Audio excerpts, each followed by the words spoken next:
ازيكم عاملين ايه؟ يا رب تكونوا بخير. حلقة جديدة وفيديو جديد. النهاردة بقى هنتكلم عن الشكل الجديد للدوري المصري.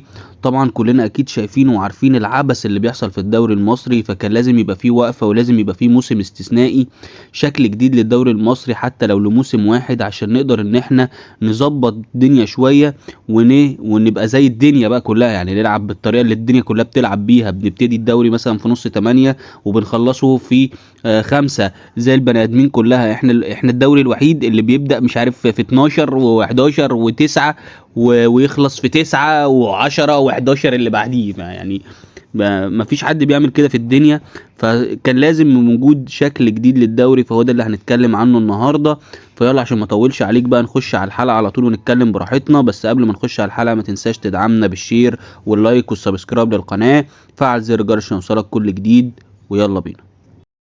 طبعا يعني الشكل الجديد ده يعني لسه لحد دلوقتي برضو للاسف الشديد ان هو كلام، لسه مفيش حاجه اكيده، مفيش قرار اتخذ يعني ان احنا خلاص هو ده اللي احنا هنلعب بيه. ولكن احنا برضو يعني هنشرح لكم اللي موجود دلوقتي وايه إيه الفكره اللي موجوده دلوقتي. طبعا الشكل القديم للدوري او الطبيعي وهو 18 فريق بيلعبوا بعض ذهاب وعوده، يعني 34 ماتش. طبعا ال 34 ماتش دول يعني 34 اسبوع، كل اسبوع ماتش للفرقة يعني. فطبعا يعني حوالي 8 شهور ونص. فلو بدأنا في شهر 10 اللي هو المفروض الدوري يبتدي في 10، فالمفروض ان انت تخلص لو 8 شهور ونص تخلص 6 اللي بعديه. طبعا في توقفات دولية وفي مطوشة افريقيا ومش عارف ايه والحكاية والرواية، فهتمدلك شهرين كمان، فهتلاقي الدوري مثلا خلص منك في 8 و9. وده اللي بيحصل معانا، فتضطر ان انت ما تلحقش ان انت تريح، تبقى لسه مخلص مثلا في نص 9 وفي اخر 9 وعايز تبدأ الدوري تاني في 10. فهي دي المشكلة اللي كانت بتواجهنا. فالشكل الجديد بقى اللي هيتلعب بيه هو عايزين يقللوا عدد الماتشات، فيخلوها من 34 ماتش ل 26 ماتش. طبعا 26 ماتش يعني 26 اسبوع، يعني حوالي 6 شهور ونص. فلو ده شهر 10 ده، فالمفروض لو 6 شهور ونص ان انت تخلص شهر 3. فبالتوقفات الدولية بالافريقيا بالكلام ده كله تخلص مثلا اواخر 5 نص 6. فتبقى زي الناس الطبيعية بقى، تقعد من نص 6 تاخد الشهر ونص او الشهرين اللي هم الراحة الطبيعية بتوع اللعيبة، وتبتدي في نص 8 بقى دوري عادي بالطريقة العادية. طيب ايه هو بقى الشكل اللي هيخلي الدوري من 34 ماتش ل 26 ماتش؟ هو ده بقى اللي احنا جايين نتكلم عنه النهاردة. طبعا الشكل وهو ان انت هتلعب عادي جدا الدور الاولاني اللي هو 18 ماتش هتلعبهم عادي جدا، كل الفرق هتلاعب بعض. طبعا هيطلع لك من خلالها 18 فريق بالترتيب من الاول لل 18. هنبتدي بقى في الوقت ده نقسم لمجموعتين. المجموعة الأولى 10 فرق اللي هم العشرة الأوائل، والمجموعة التانية 8 فرق وهم التمانية الأواخر. طبعا هتقول لي طب ما التمانية الأواخر دول كانوا ممكن في الجزء التاني يبقوا مش في التمانية الأواخر، ممكن تلاقي فرقة منهم بقت الخامس بقت السابع. هقول لك ده موسم استثنائي لازم نستحمله كلنا ولازم نقف فيه كلنا، لأن يعني كل الأندية مضرورة وكل النوادي مضرورة وكل اللعيبة مضرورة. فده موسم استثنائي لازم ناخده بقى ايه زي ما بنقولها كده بالبلدي ايه بعبله. لازم تاخدها بعبله كده عشان نمشي الدنيا بقى والدنيا ترجع للطبيعي بتاعها ونبقى زينا زي البني ادمين الطبيعيين. فالعشرة الاوائل هنا بقى خلاص، العشرة اللي هم طلعوا الاوائل دول هيلعبوا بعض بس. بمعنى يعني انا دلوقتي خلاص الاهلي مثلا والزمالك وبيراميدز والمصري وانبي مثلا ايا كان بقى اسامي الفرق، دول العشرة الاوائل خلاص مش هيلعبوا بقى التمانية الاخرانيين دول، هيلعبوا 10 ماتشات بس مع العشر فرق دول بس، او اسف يعني 9 ماتشات مع العشر فرق. جميل. يبقى العشر دول هيلعبوا بعض، منهم هيطلع بطل الدوري واللي هيروح افريقيا والحكاية والرواية والكاني والماني. التمانية الاخرانيين برضو هيلعبوا بعض بس، هيلعبوا بعض على طبعا التلاتة اللي هيهبطوا ويطلع بدلهم 3 تانيين. فبكده يبقى انت قللت عدد الماتشات. طبعا الحتة دي يعني ايه نقولها تاني بسرعة كده عشان برضو لو الناس ما خدتش بالها او ما فهمتش. انت دلوقتي خلاص الدور الاولاني لعبته خلاص خلصت منه، 18 فرقة هيلعبوا بعض، هيطلع لك 10 اوائل 8 اخرانيين. العشرة الاوائل هيلعبوا بعض بس، التمانية الاواخر هيلعبوا بعض بس. خلاص يعني مثلا الاهلي الاولاني واخر واحد في الترتيب مثلا المقاولين مثلا في العاشر، وعندك بقى الجونه مثلا وحرس الحدود ومش عارف ايه، دول الثمانيه الاخرين خلاص. يبقى الاهلي مش هيلاعب ولا حرس الحدود ولا الجونه ولا الكلام ده، هيلاعب العشره اللي اخرهم المقاولين وشكرا على كده. طبعا ده هيقلل عدد الماتشات ل 26 ماتش. الفكره محترمه جدا، ويعني لو عملناها فعلا هتفرق كتير وهتبقى فكره كويسه، هنقلل عدد المطوشه. ولكن طبعا الاهم بقى من ان انت تعمل الشكل الجديد للدوري وان انت تقلل عدد الماتشات عشان تظبط الدنيا، وبعد كده ترجع بقى للشكل الطبيعي اللي هو 18 فرقه 34 ماتش.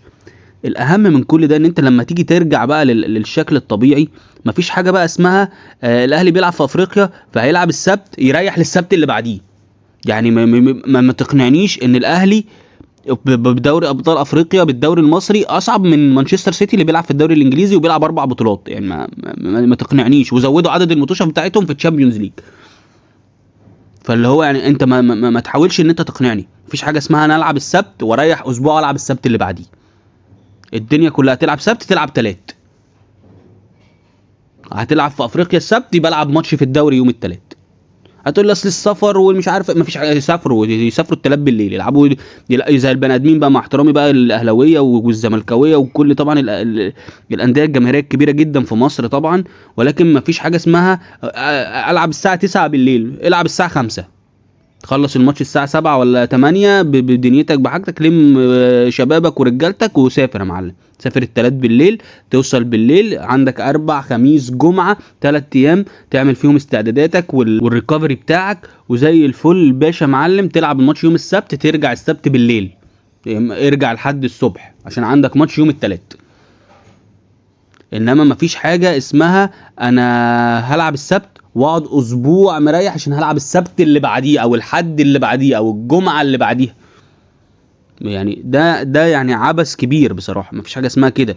طبعا الكلام الاهلي الزمالك طبعا بيلعبوا في افريقيا، معاهم بيراميدز معاهم فيوتشر معاهم ايا كان اللي بيلعب في افريقيا مين هو، يبقى خلاص. ما هو الفرق دي فرق كبيره وبتروح افريقيا بتاع عشان عندهم السكواد اللي يستحمل كده. والله انت بقى مش قادر، يعني زي ما الاهلي عمل كده الموسم اللي فات في الكاس، انسحب من بطوله باش طالما انت ما عندكش القدره.